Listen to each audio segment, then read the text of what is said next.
kena ludah di hantu. Pernah dengar tak orang Terengganu, orang Pantai Timur pernah cakap macam tu dengan saya. Jadi situasi macam ni, acute flare kita panggil kan. Ada yang eczema lagi teruk, ada yang kena psoriasis, tiba-tiba kena acute flare. Lepas tu ada yang disertai dengan migraine teruk, dia kena sinus tiba-tiba. Ada yang kena sinus, tak pernah kena sinus. Ataupun memang jenis yang selalu kena sinus, terus kena hidung berair. Ini antara tanda awal sebenarnya badan anda tercemar dengan BPA. BPA plastik ni boleh terdapat daripada resit thermal paper. Kalau kita buat bayaran, resit tu kita pegang, lepas tu kita letak kat poket ke kan. Lepas tu tangan tak cuci dengan bersih, kita pun makan. Jadi BPA tu boleh kenalah masuk dalam perut. Bila masuk dalam perut, dia akan ganggu gugat mikrobiom, bakteria baik dalam usus dan juga sistem penghadaman perut. Itu yang menyebabkan probiotik kita low, kita drop dan efek lah sampai kepada kulit. Okay.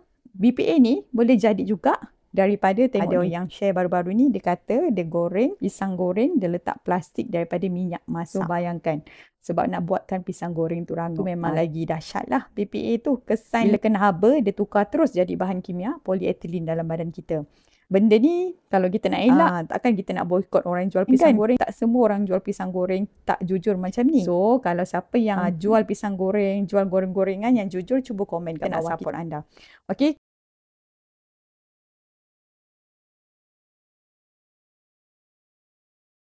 Microwave kan, walaupun dia kata microwavable, kalau boleh avoid lah terus. Guna je kaca ataupun cawan kaca ke kan. Dan kalau anda beli order online, makanan panas biasa dibungkus dalam plastik kan, polystyrene. Itu pun antara punca lah BPA.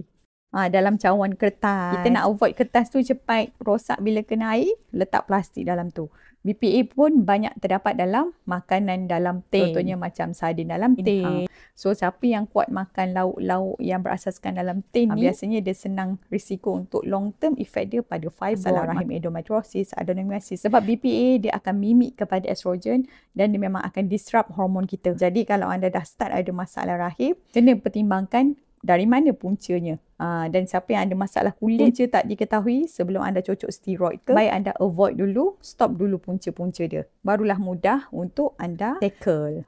Kan? So salah satu usahalah apa yang FRT tengah develop sekarang, kita buat Evacuitan. Ni adalah super antioksidan daripada Cavacuitan, yang mana penyerapan dia 18 kali lebih baik daripada Cocuitan biasa. Sebab itulah ada yang bagi tahu kenapa lepas Evacuitan dia rasa bertenaga pada hari tersebut. Sebab penyerapan dia cepat berbanding daripada Cocuitan yang mana 5 hingga 10% sahaja penyerapan. Dia bentuk soft gel minyak. Cocuitan ataupun yang ni kita guna Cavacuitan adalah derivatif Cocuitan. Dia fokus dia untuk bantu buang radikal bebas yang menyebabkan oxidative stress, tekanan dalam sel, dan dalam masa sama dia nak buat sel kita bertenaga dan perform. Dalam tu pun ada inositol 600 mg untuk kawal gula dan folic acid untuk sokong pembentukan sel baru. Jadi salah satu usaha lah macam mana kita nak bantu singkirkan benda yang tak diperlukan dalam badan, radikal bebas. Salah satunya dengan Evacuitan. Okey, apa lagi kesan daripada BPA yang tak terkawal ni?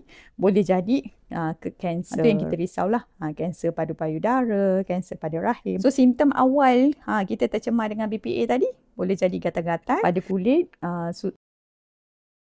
susah, dah terjaga susah nak tidur balik. Dia dah kacau hormon kita, melatonin kita dah low. Ada yang dah start alami sembelit teruk ataupun cherry-berit. Dia punya probiotik dalam usus dah tak cantik. Dan long term effect dia untuk wanita dan lelaki, kacau lah kualiti sperma dan ovum, menyebabkan kemandulan. Dia kacau juga kita punya head untuk wanita, ovulasi dah tak menentu, metabolic syndrome dah ada, cepat naik susah nak turun, dan dia start alami masalah yang berkait dengan endokrin disruptor lah, hormon disruptor estrogen tu. Contohnya macam dasar ada kanser payudara dan sebagainya. Okay. So anda belajar sesuatu, cuba komen kat bawah.